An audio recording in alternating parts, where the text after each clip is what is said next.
Hey everyone, and welcome back. It's Jud with Southmen Bushcraft, and we just cut down a tree. We tried to push it over several times with the machine, but it wouldn't even budge. But now I know why, because it's solid fat wood. That tree in the middle, I posted a picture of it on the Wood Runner page, and it's this big in the middle, and it's slab full of fat wood.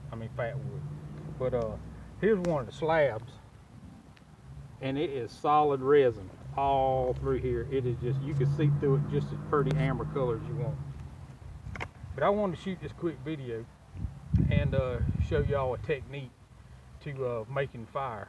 And if you have access to fat wood or any kind of resinous wood that you can start fires in a wet condition, then it's always a plus. I saved the shavings off of what we cut this tree with, and that's what I'm going to start this fire with. But there's a technique that you do. You start out as small as you can get, like toothpick size. And you can see basically between the size of my finger. This right here will dry out a lot quicker than this will. So if this was all wet and this is all you had to do and it'd pour down rain for 3 or 4 days, if you collected it in this type of way, you'll be able to get a sustained fire. Start with like a toothpick size. Get you a good bundle, something like this to start out with. You might have to look around, and a lot of times the end of the branches, you can just grab them, and if they just snap like that, they're dry. And even if I took this and sunk it in a bucket of water and pulled it back out, I will still be able to dry this out with a cigarette lighter. And being as how I'm not going to use a cigarette lighter, I got fat wood here, but I'm going to show you a way to do it. This right here, I'll let you look at it, but this right here is the dust off the tree that we just cut. I'm just going to dump it right there.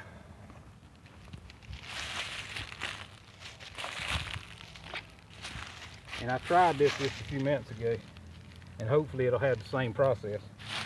But it took one little strike right there, and there's your fat wood. Your fat wood dust, and it smells. Look at the black smoke coming off of that.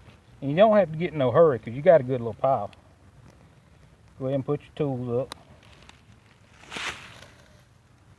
Then grab your bundle, your small bundle like you got, and just hold it over it like that. You don't have to throw it on top of it.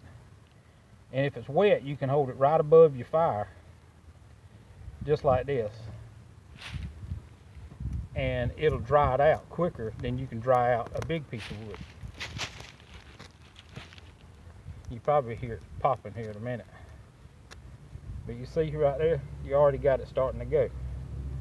So you can take and just ease this down on top of it, and it's still got enough airspace in there that it'll just keep going. But don't get in no hurry. If it needs a little air, just move things around, pick it up. See right there? I just gave it a little bit of air and it's still going.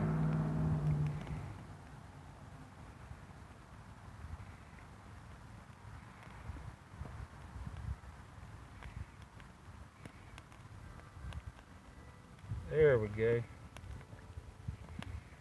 See, now we got it going with the twigs. And then the next thing you do is you start off with toothpicks, and then you go something a little bit bigger, about like this. You start out with like pencil size. So first one is toothpicks, the second one's pencils. And then while this is going, you can just go ahead and just set it on top of it, because you already got your coal bed going pretty good. And this is a layering effect, because the ones up under is going to keep it going. You can spread it out a little bit, let it get some air through there. Move around a little bit here.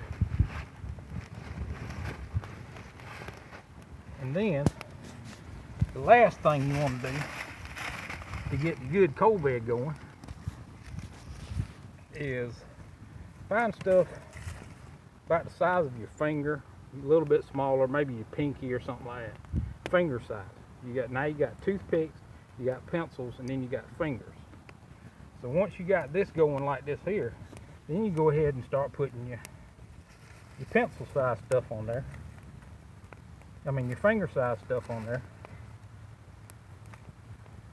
And while you got all this gathered, then you can just sit back and let it go. Because right now, the way it's going right now, you got it. And you already got a cold bed started, so you can take your time and pick up bigger stuff as you go, and you can TP it around. But that was a quick tip right there that I wanted to show you, and tell everybody out there in YouTube land, hope you have a Merry Christmas and Happy New Year. And those of y'all that don't say Merry Christmas, then Happy Holidays. Well, there you go. Now it's covered for everybody. So this is Jud with Southmen Bushcraft, and y'all get out in the woods and have fun. We'll see you next time.